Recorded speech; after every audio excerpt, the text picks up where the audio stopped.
नमस्कार,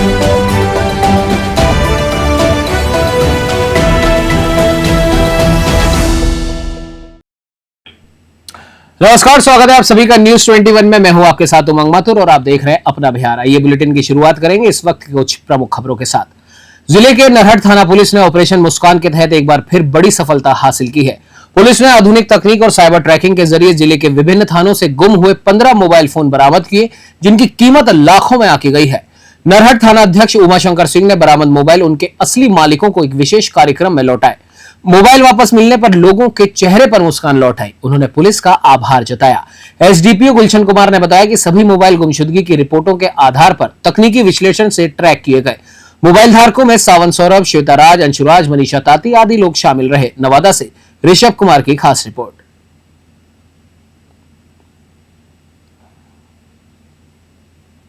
चलिए बढ़ते अगली खबर की ओर। आपको बता दें कि जिले के कदवा थाना क्षेत्र के अंतर्गत कुरसेल पंचायत के कचोरा गांव में बीती रात एक दर्दनाक वारदात में अज्ञात अपराधियों ने सोते हुए पिता पुत्र पर पेट्रोल छिड़क कर आग लगा दी।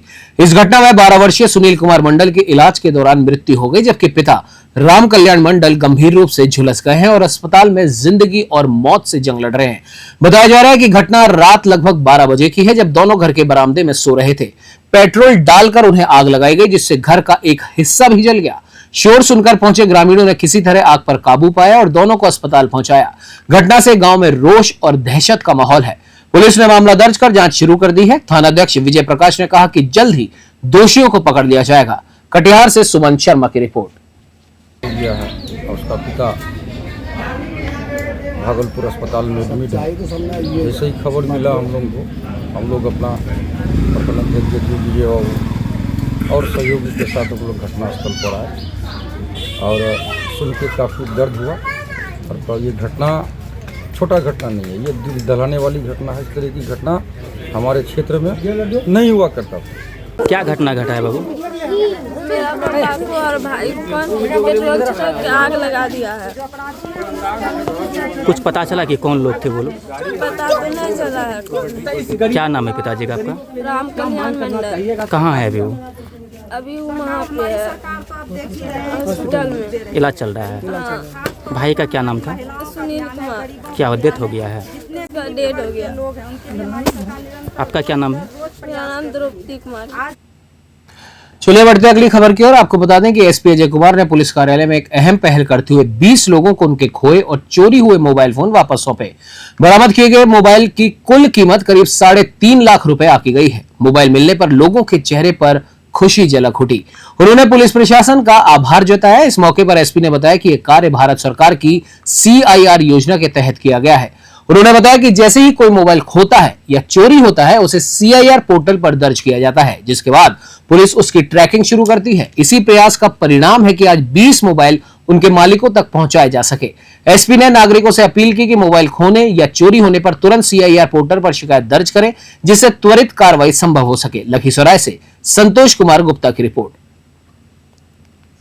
बड़ी भारत सरकार की योजना है, CIR पोर्टल है, जिसमें हमारे पुलिस मुख्यालय के द्वारा भी लगातार मॉनिटरिंग की जाती है कि जितने भी मोबाइल्स खोए जाते हैं या फिर चोरी होते हैं, तो सबसे पहले हम लोग CIR में पोर्टल पे हम लोग उसको दर्ज कराते हैं, ब्लॉक कराते हैं।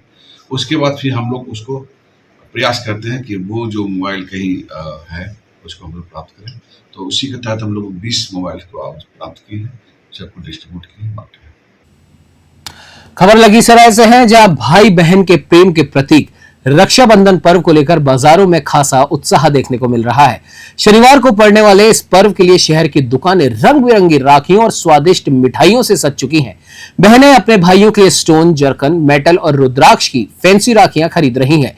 दिल्ली और कोलकाता से मंगाई गई राखियों के अलावा देसी राखियों की भी खूब मांग है। मिठाई की दुकानों पर चमचम, गुलाब जामुन, रसकदम, कलाकंद जैसी मिठाइयों की बिक्री में बढ़ोतरी हुई है। महंगाई के बावजूद ग्राहकों की भीड़ उमड़ रही है। बहनें बाहर रहने वाले भाइयों को राखी डाक व अन्य माध्यमों से भेजने में जुटी हैं। बाजारों में रक्षाबंधन की तैयारी पूरे शबाब पर है और शहर का मुख्य बाजार पूरी तरह रक्षाबंधनमय नजर आ रहा है। लखीसराय से संतोष कुमार गुप्ता की रिपोर्ट।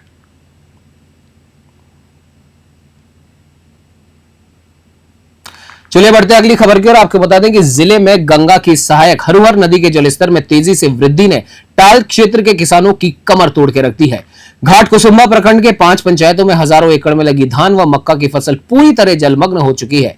किसान बेबस होकर अपनी डूबी फसल को देख रहे हैं और सरकार से मुआवजे की मांग कर रहे हैं। सेहरा गांव के एक किसान ने बताया कि 4000 एकड़ से अधिक की फसल पूरी तरह बर्बाद हो गई। डीएम आरिफ अहसन ने स्थिति का स्थलीय निरीक्षण किया और किसानों को मदद का भरोसा दिलाया। गंभीर बात यह है कि हर साल इस क्षेत्र में यही स्थिति होती है, फिर भी इसे बाढ़ग्रस्त घोषित नहीं किया गया। तो वहीं हरुहर नदी के पार लखीसराय जिले के गांवों को बाढ़ग्रस्त मानकर मुआवजा दिया जाता है। शेखपुरा से रंजन कुमार की रिपोर्ट। फसल रोपनी चल ही रहा था। अभी घाट कुसुम्भा में वैसे भी रोपनी विलम्ब से होता है, तो घाट कुसुम्भा पूरे पंचायत में लगभग 40 से 45% ही रोपनी हुआ था। बाकी क्षेत्रों में भी हमारा 75% ही रोपनी हुआ है। उसको भी हम लोग आकलन करने के लिए कृषि विभाग को दिया है कि इसको आकलन कर ले। अगर वैसा भी होगा और सच में पानी अगर लौटता नहीं है तब उसमें हम लोग जो है आगे विचार करेंगे, जैसा भी सरकार का। और पानी इस बार ज़्यादा है तो निश्चित रूप से यहाँ के आम बवाम को बहुत दिक्कत हो रही है। जानवर को खास करके कटाव भी थोड़ा हो रहा है, लेकिन जिला पदाधिकारी महोदय से तभी तुरंत ही वो भी टाल क्षेत्र का दौरा कर रहे हैं और जो भी सरकार का यथासंभव मदद है वह किया जा रहा है। फसल भी काफ़ी नुकसान हो रहा है। फसल तो पूरा धान का फसल डूब ही गया। मकई का फसल सामने में देख रहे हैं कि आधा डूबा हुआ आधा निकला हुआ। कुछ घरों में पानी घुस रहा है धीरे-धीरे। हाँ, कुछ घर में भी पानी घुस रहा है। आपको जितपारपुर में भी है। हम लोग जितपारपुर, प्राणपुर, पानापुर, बावघाट सब गांव में घूम रहे हैं। भदौसी गए, देख रहे हैं सब जगह यही स्थिति है। पानी का जो लेवल है वो बढ़ रहा है। अगली खबर की ओर बढ़ते हैं। आपको बता दें कि पुलिस अधीक्षक स्वीटी सहरावत ने एक प्रेस वार्ता कर नशाखोरी के खिलाफ अभियान की जानकारी दी। रोहटा थाना क्षेत्र में गुप्त सूचना के आधार पर पुलिस ने छापेमारी कर एक गांजा तस्कर को गिरफ्तार किया। उसके पास से 4.365 किलोग्राम गांजा बरामद किया गया। गिरफ्तार आरोपी के खिलाफ पहले कोई आपराधिक मामला दर्ज नहीं था, लेकिन पुलिस अब उसके नेटवर्क की जांच में जुटी है। ये पता लगाने की कोशिश की जा रही है कि वो गांजा कहां से लाता था और किसे सप्लाई करता था। इसके साथ ही पुलिस अधीक्षक ने गन हाउस से जुड़े मामले की भी जानकारी दी। उन्होंने बताया कि गन हाउस को सील कर दिया गया है और इस कांड में पूर्णिया से 2 लोगों को गिरफ्तार किया गया है। पुलिस की कार्रवाई लगातार जारी है। पूर्णिया से विनीत राज की रिपोर्ट। पूर्णिया पुलिस और पूरी टीम द्वारा लगातार हम लोगों के द्वारा नशा और शराबबंदी पे काम किया जा रहा है। उसकी रोकथाम के लिए पूरी टीम जो है कार्यबद्ध है। उसी में कल रोहटा की टीम द्वारा सूचना संकलन करते हुए मोहम्मद सरताज, जिसकी उम्र लगभग 22 वर्ष है और ये अभयपुर वार्ड नंबर 4 का रहने वाला है, सूचना के तहत छापेमारी करते हुए इसके पास से कुल 4.365 किलोग्राम गांजा बरामद किया। उसमें इनका अभी तक कोई आपराधिक इतिहास सामने नहीं आया है। इसमें बैकवर्ड और फॉरवर्ड लिंकेजेस पे काम किया जा रहा है। पूछताछ में अभी तक जो चीज़ें सामने आई हैं कि पूर्व में भी जो है गांजा लाकर बिक्री करते थे। चलिए बढ़ते अगली खबर की ओर। आपको बता दें कि जन सुराज नेता मनीष कश्यप ने बगहा में आयोजित एक प्रेस कॉन्फ्रेंस के दौरान मुख्यमंत्री नीतीश कुमार, उप मुख्यमंत्री तेजस्वी यादव और प्रधानमंत्री नरेंद्र मोदी पर तीखा हमला बोला। कश्यप ने कहा कि नीतीश कुमार और उनके बबुआ तेजस्वी यादव बिहार को लूटने का इंतजाम कर चुके हैं। चाचा भतीजा की ये जोड़ी सिर्फ अपनी जेब भरने में लगी है। तो वहीं प्रधानमंत्री नरेंद्र मोदी पर निशाना साधते उन्होंने कहा, मोदी जी ट्रेन का ऑफर इसलिए दे रहे हैं ताकि बिहार के लोग जब पूरी तरह लूट लिए जाए तो गुजरात जाकर मजदूरी करें। उन्होंने दावा किया कि बिहार में अब तक 71,000 करोड़ का घोटाला हो चुका है, जिसमें स्वास्थ्य विभाग समेत कई अन्य विभाग भी शामिल हैं। उन्होंने सवाल उठाया कि इतनी बड़ी लूट के बावजूद ना तेजस्वी यादव कुछ बोल रहे हैं और ना ही भाजपा नेता मंगल पांडे पर भी तंज कसते हुए मनीष कश्यप ने कहा कि उनकी पत्नी का दिल्ली में फ्लैट है। जनता को ये सब समझ में आने लगा है। बगहा से बिंदेश्वर कुमार की रिपोर्ट। 25 करोड़ से ज्यादा कमाते हैं। कितना करोड़ से ज्यादा? 25 करोड़ से ज्यादा एक सीजन में। एक साल में खेती का कितना सीजन होता है? 2 सीजन में यूरिया की जरूरत पड़ती है बिहार में। अब 2 सीजन में 50 करोड़, 5 साल में 250 करोड़। इसलिए नेता लोग जो है यूरिया का काला बाजारी करा के 250 करोड़ रुपया कमा के जो है चुनाव के समय में 10 करोड़ रुपया खर्चा करके फिर चुनाव जीत जाते हैं। अब बिहार के लोग ये जागरूक हो गए हैं। उन्हें पता है कि हमारे भविष्य को जो है जनसुराज ही बचा सकता है, इसलिए जो है अगली बार से किसी को यूरिया की दिक्कत नहीं होगी। आपको जो है MRP रेट पे जो है यूरिया मिलेगा। थोड़ा बहुत पलदारी जो होता है वो 4-5 रुपया, और दुकान वाला अगर लोकल दुकान वाला है तो वो 10-12-15 रुपया प्रॉफिट लेके जो है MRP से जो है 15-20 रुपया एक्स्ट्रा पे जो है यूरिया मिलेगा, और हमेशा अवेलेबल रहेगा। ऐसा नहीं है कि यूरिया का रेट रहेगा 266 और मिलेगा 600 रुपया में हाथ गोड़ तुड़वाने के बाद, ऐसा नहीं रहेगा। हमारी सरकार आएगी तो यूरिया जो है अवेलेबल रहेगा।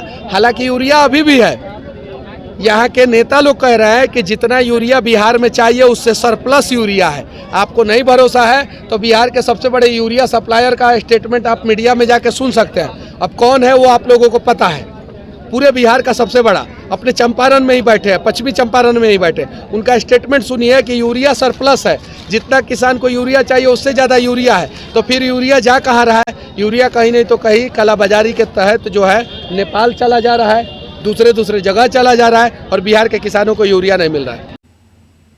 इस बुलेटिन में फिलहाल इतना ही। ताजा तरीन खबरों की जानकारी के लिए आप बने रहिए हमारे साथ और देखते रहिए News 21। नमस्कार।